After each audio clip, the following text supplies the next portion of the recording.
오늘 성경에서 만나는 한 사람, 레위라는 여성을 만나게 됩니다.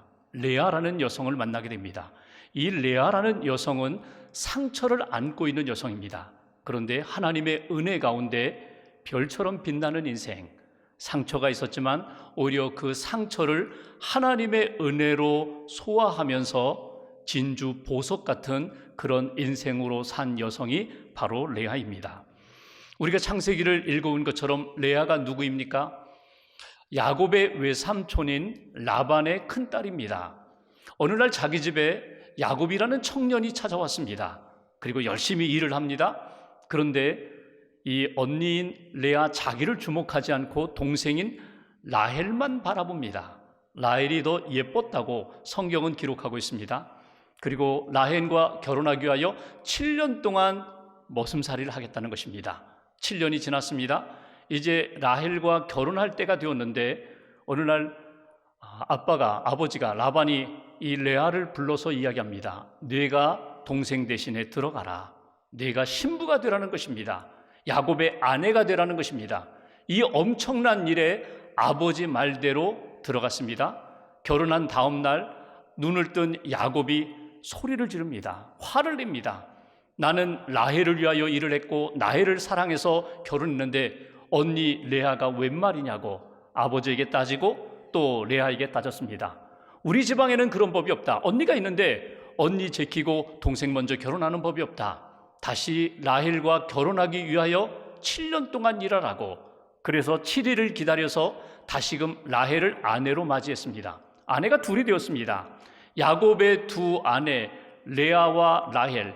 그러면 적어도 레아의 입장에서는 내가 그래도 언니고 내가 먼저 결혼했으니까 나에게도 좀 관심을 갖고 사랑을 나누어 줄 줄 알았는데 전혀 관심이 없습니다. 야곱으로부터 큰 상처를 받았습니다. 그 상처받고 힘든 인생 여정 가운데 하나님이 이 레아에게 은혜를 베푸십니다. 자녀들을 주십니다. 그것이 우리가 읽고 있는 창세기 29장의 말씀입니다. 창세기 29장 31절부터 30장 24절 말씀에 보면 야곱의 자녀들에 대한 기록이 이렇게 나타나고 있습니다. 그 자녀들을 보면은 야곱에게는 두 아내가 있었죠. 레아와 라헬, 그리고 두 아내의 여종인 빌하와 실바, 이 네 명의 여인을 통하여 자녀들을 얻습니다. 무려 남자만 12, 그리고 딸 디나라는 딸 하나. 성경은 쭉 기록하면서 크게 5부분으로 나뉘어서 그렇게 기록하고 있습니다. 나누어서 기록하는데 첫째, 레아를 통하여 4명의 아들을 주셨고 그 다음 라헬을 통하여 아들을 주셔야 되는데 라헬이 자녀를 얻지 못합니다. 그러니까 라헬이 내 종 빌하를 통해서 자녀를 얻겠다. 내 몸종을 통해서라도 내가 자녀를 얻겠다. 그래서 빌하를 통하여 2명의 아들을 얻습니다. 그러자 레아가 나도 여종이 있는데 내 여종을 통해서라도 또 자녀를 더 얻고 싶다. 그래서 실바를 통하여 2 아들을 얻게 되고 이때에 하나님이 다시금 레아의 태를 열어주셔서 2 아들과 1 딸을 하나님이 허락하십니다. 그리고 마침내 야곱이 그렇게 사랑하는 라헬을 통하여 요셉이라는 아들을 주십니다. 시간이 흐른 다음에는 베냐민까지도 라헬을 통하여 아들을 주신 그 12명의 아들과 1 딸에 대한 기록이 창세기의 말씀에 나타납니다. 무엇을 말씀하시는 걸까요? 자기가 원한다고 자녀를 얻을 수 있는 것, 낳을 수 있는 것이 아니라는 것입니다. 생명의 주인 되시는 하나님, 하나님의 은혜와 뜻 가운데 하나님이 자녀를 주신다는 것입니다. 오늘 우리가 묵상하고자 하는 말씀은 이 첫 번째 부분, 야곱과 레아를 통하여 하나님이 4명의 자녀를 주시는데 자녀를 얻을 때마다 레아가 하나님 앞에서 믿음으로 고백을 합니다. 그 아들의 이름을 지으면서 하나님 앞에 신앙을 고백하는 그 장면을 통하여 하나님이 우리에게 주시는 영적 메시지가 있다는 것입니다. 남편으로부터는 사랑받지 못했지만 하나님의 은혜를 받고 살아가는 레아의 인생을 통하여 우리의 인생도 하나님의 은혜를 받고 믿음으로 고백하고 하나님이 기뻐하시는 그런 하나님 영광 돌리는 인생이 되고 싶습니다. 고백하면서 오늘 말씀을 통하여 저와 여러분들에게 주시는 하나님의 음성을 듣기를 원합니다. 31절 말씀을 보십시오. 제가 봉독합니다.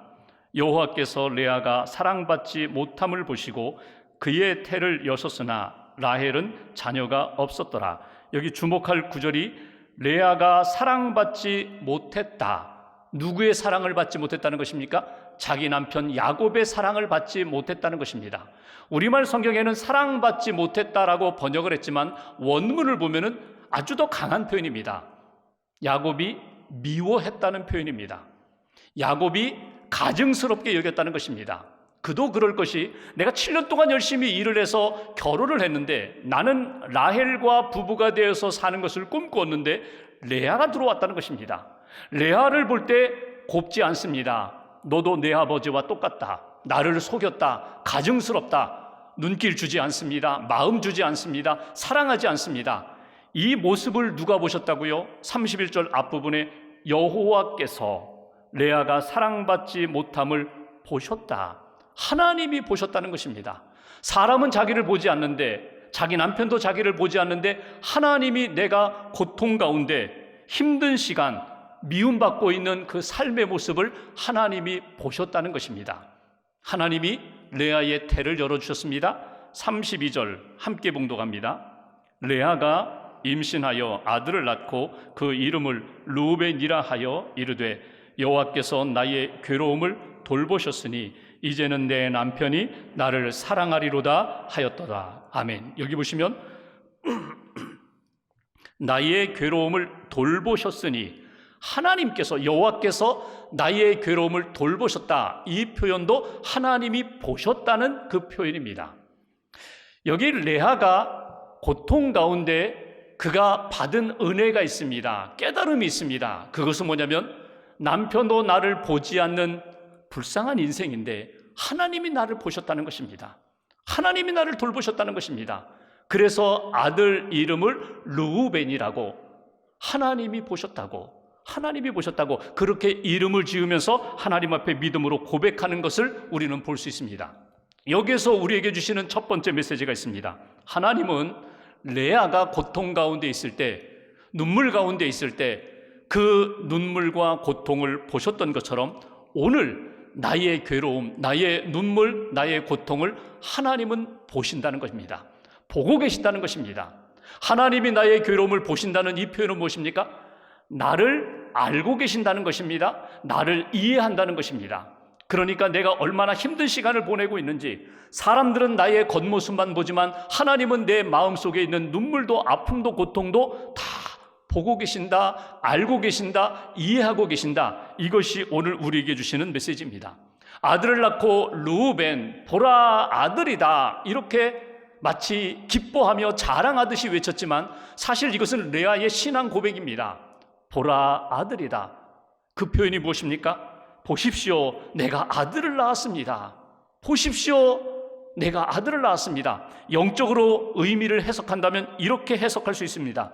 하나님이 나를 보셨습니다.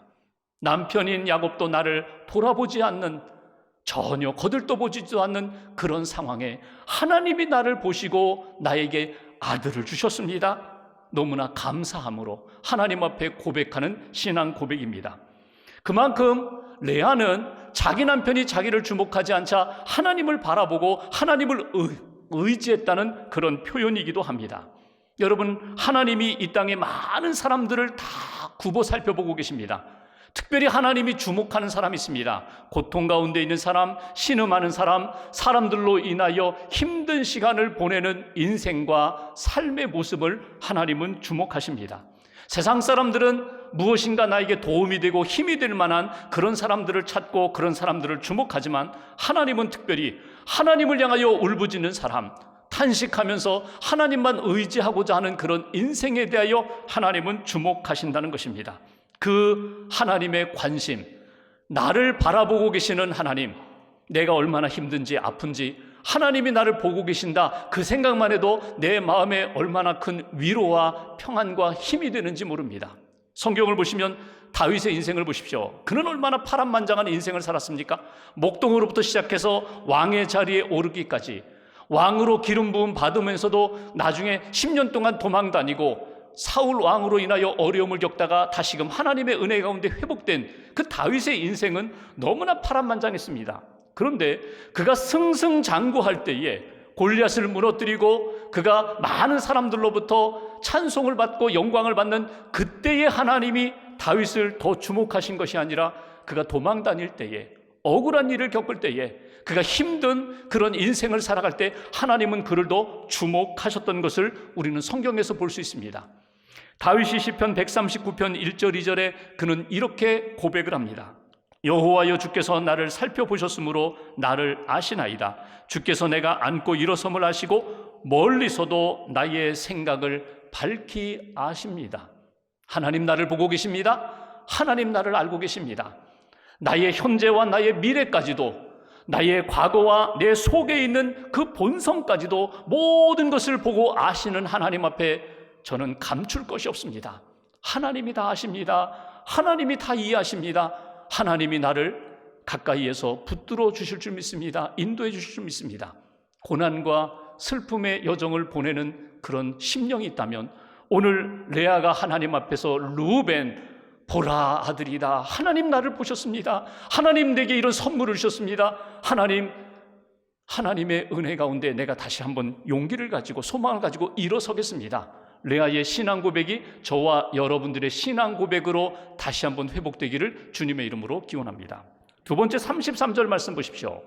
33절 같이 봉독합니다.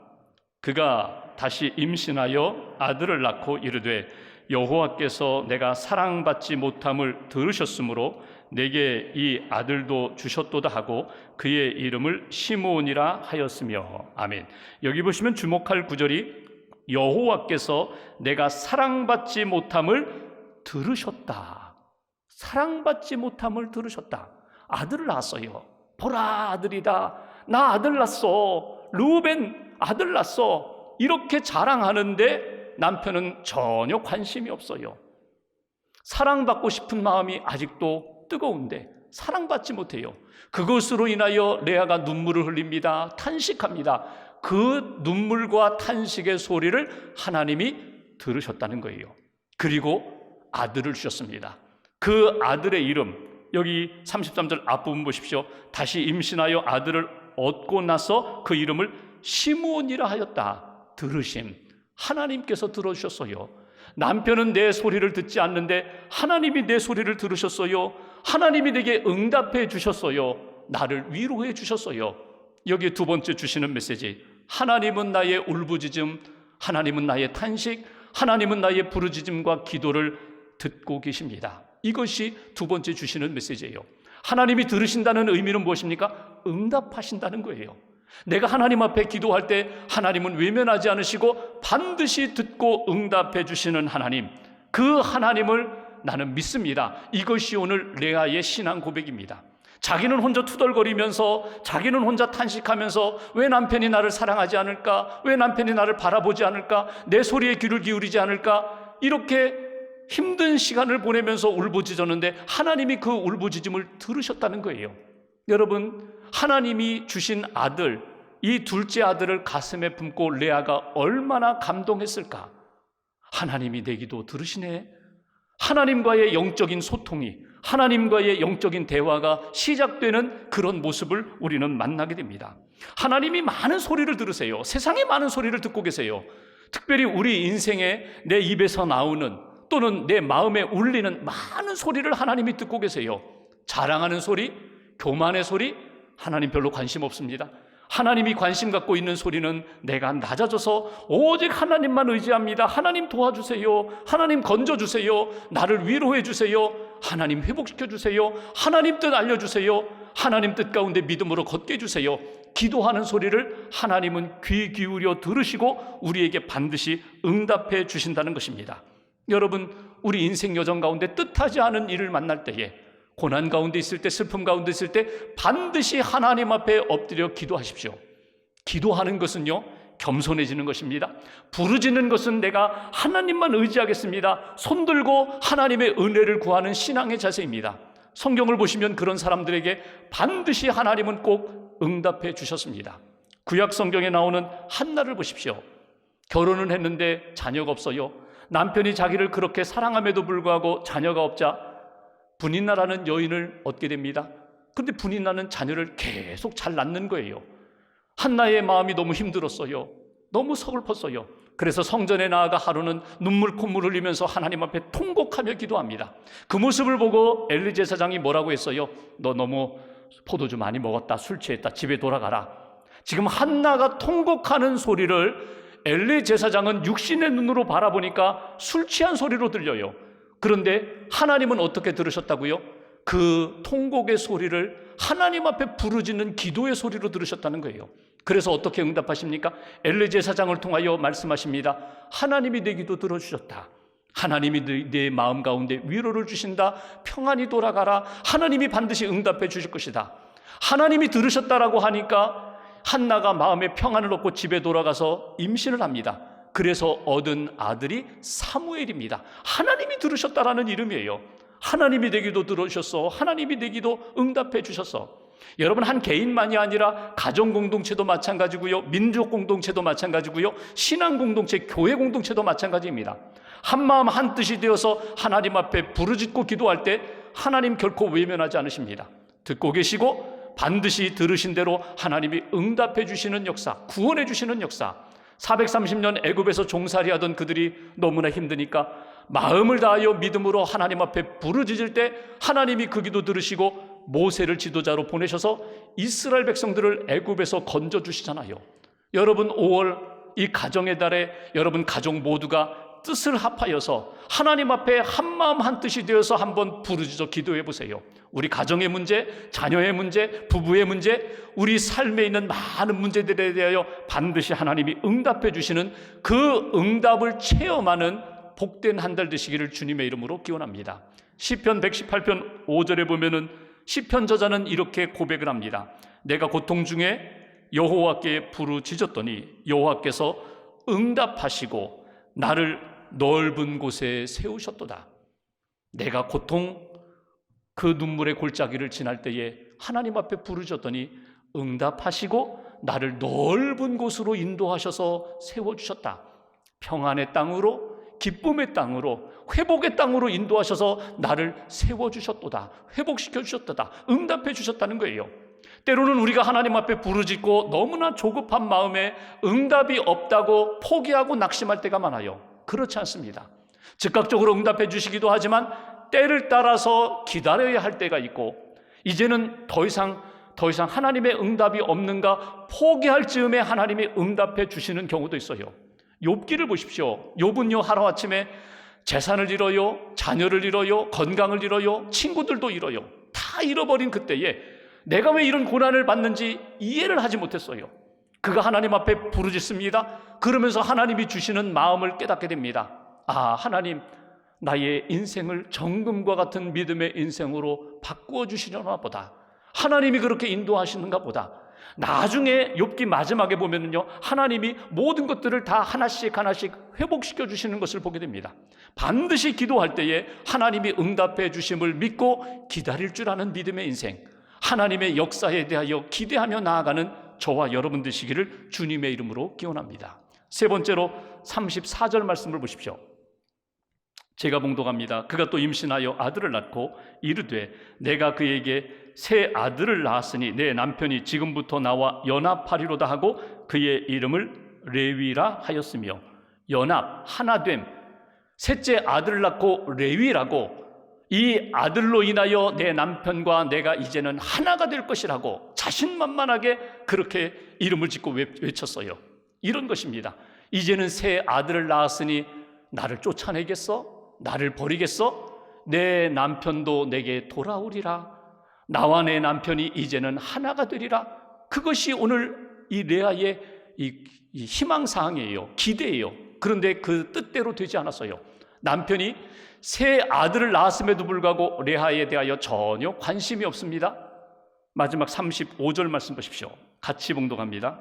그가 또 임신하여 아들을 낳고 이르되 내가 이제는 여호와를 찬송하리로다 하고 이로 말미암아 그가 그의 이름을 유다라 하였고 그의 출산이 멈췄더라. 하나님이 또 아들을 주세요.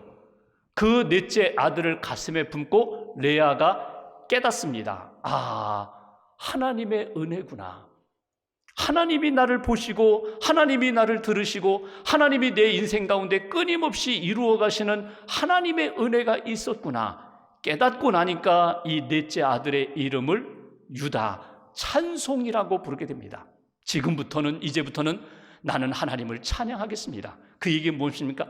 이제 남편 사랑을 갈구하면서 꼭 하나가 되어야지, 남편 내 사람으로 만들어야지, 그것이 아니라 하나님의 은혜 가운데 나는 살아가리라.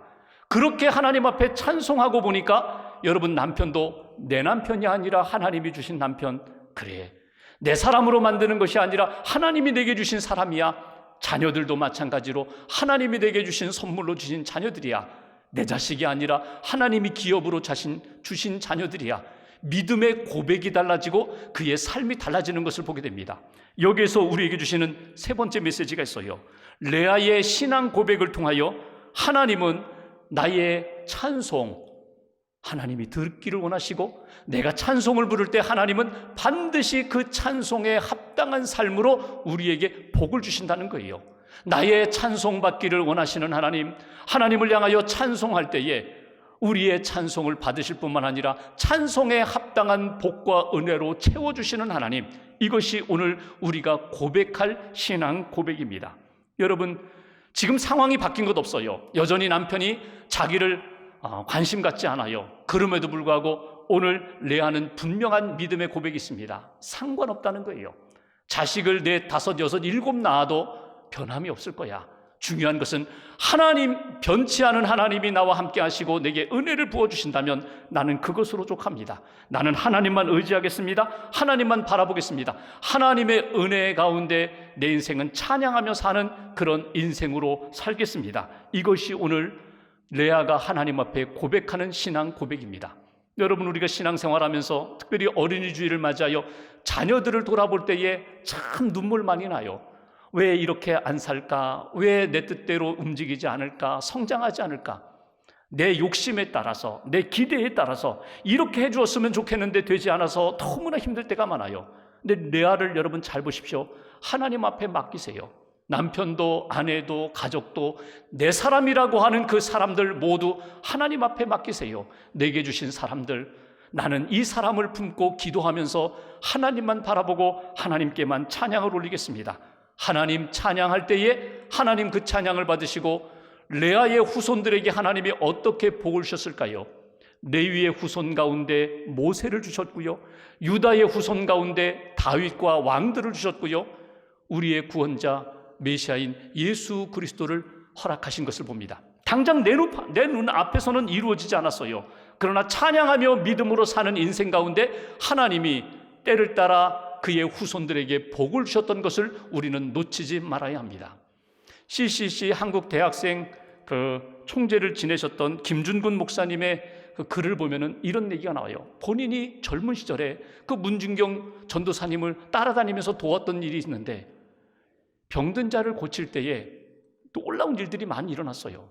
한 번은 어떤 자매가 왔는데 너무나 병들어서 힘없는 자매, 가난한 자매, 상처투성인 자매, 마치 자기의 그 오래전의 모습을 보는 것 같이 이 전도사님이 그 자매를 위하여 기도하십니다. 하나님, 이 자매는 돈도 없고 약도 없고 여기는 병원도 없습니다. 그러니까 하나님이 이 자매를 직접 고쳐주십시오. 하나님 고쳐주셔야 합니다. 이 자매를 고쳐주십시오. 그리고 이렇게 쓰다듬어서 기도하는데 이 자매가 회복되는 거예요. 치유받는 거예요. 하나님은 아무도 돌보지 않는 그 여인을 돌보셨습니다. 주목하셨습니다. 하나님의 은혜를 받은 여인은 달라졌습니다.